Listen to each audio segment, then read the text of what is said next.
आप देख रहे हैं अल्फा डिफेंस हिंदी में आपका स्वागत है। आज के इस वीडियो में हम लोग बात करेंगे एडवांस मीडियम कॉम्बैट एयरक्राफ्ट के लिए बनाए जाने वाले इंजन को लेकर और समझने की कोशिश करेंगे कि इसमें कल्याणी का क्या रोल हो सकता है। देखिए, एएमसीए के लिए बनाए जाने वाले इंजन को लेकर हर तीसरे या चौथे दिन आपको कोई अपडेट मिलता है। कई बार ये अपडेट सही होता है और कई बार इसको फैब्रिकेट किया जाता है। यहाँ पर आपको ये समझना पड़ेगा कि रेगुलर न्यूज देने के लिए कई बार न्यूज वेबसाइट्स की तरफ से न्यूज फैब्रिकेट की जाती है।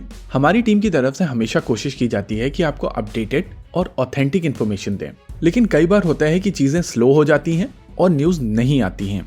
लेकिन न्यूज वेबसाइट्स के ऊपर प्रेशर होता है रेगुलर कंटेंट क्रिएट करने का और यहीं पर फैब्रिकेशन शुरू होती है। आपने ऑब्जर्व किया होगा कि पिछले 2 दिन से हम लोगों की तरफ से कोई भी वीडियो नहीं किया गया था, क्योंकि डिफेंस सेगमेंट में इस समय कोई भी इंपॉर्टेंट न्यूज नहीं चल रही थी। लेकिन बाकी लोगों के ऊपर प्रेशर होता है रेगुलर कंटेंट क्रिएट करने का और इसी वजह से इस तरीके की इन्फॉर्मेशन निकलकर सामने आती है। वैसे कमेंट सेक्शन में कई लोग कहेंगे तो फिर आपने इस टॉपिक के ऊपर वीडियो क्यों बनाया। देखिए, अगर कोई बज़ क्रिएट होती है तो जरूरी होता है उसके ऊपर बात करना, क्योंकि अगर हम लोग उसके ऊपर बात नहीं करेंगे तो मिस इन्फॉर्मेशन वहां पर रह जाएगी और वो चीज सही नहीं है।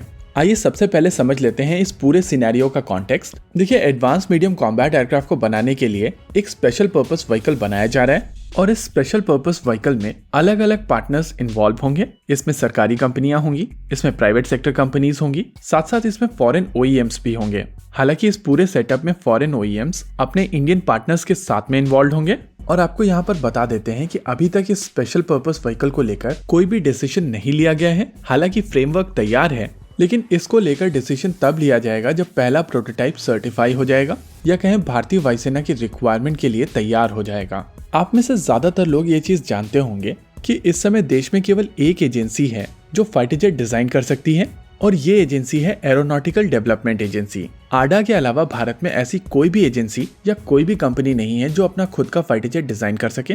यहाँ तक कि HAL भी अपना खुद का फाइटर जेट डिजाइन नहीं कर सकती है। हालांकि तेजस मार्क 1A में उन्होंने आडा की डिजाइन को इम्प्रोवाइज जरूर किया है, लेकिन स्क्रैच से फाइटर जेट अभी वो भी नहीं बना सकते। वहीं पर अगर मैन्युफैक्चरिंग की बात की जाए तो इस समय देश में HAL के अलावा किसी और कंपनी के पास में फाइटर जेट मैन्युफैक्चरिंग कैपेबिलिटीज नहीं है और यही कारण है कि इस समय देश में केवल आडा की तरफ से फाइटर जेट डिजाइन किए जा रहे हैं और HAL की तरफ से मैन्युफैक्चरिंग की जा रही है।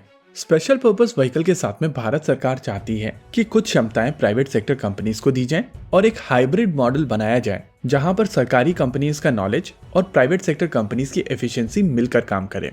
देखिए, अभी तक देश में ऐसा कोई सेटअप नहीं था, स्पेशली डिफेंस सेगमेंट में, और इसी वजह से चीजें स्लो हैं। लेकिन मेरे हिसाब से ये एक वेलकम डेवलपमेंट है और चीजों को ट्रैक्शन तब मिलेगा जब पहला एएमसीए का प्रोटोटाइप बनकर तैयार हो जाएगा।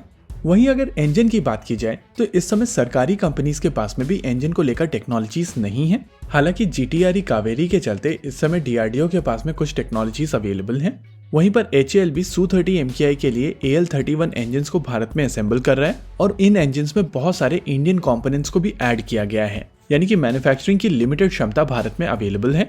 लेकिन इस गैप को प्लग करने के लिए इंजन को लेकर एक फॉरेन ओईएम के साथ में बात की जानी है, जिसको लेकर रोल्स रॉयस और साफरान के साथ में बातचीत चल रही है। हालांकि अभी तक इस चीज को लेकर कोई भी डिसीजन नहीं लिया गया है कि इन दोनों ओईएम में से कौन सा ओईएम सेलेक्ट किया जाएगा और इस समय DRDO के रिप्रेजेंटेटिव दोनों ही ऑर्गेनाइजेशन से बात कर रहे हैं।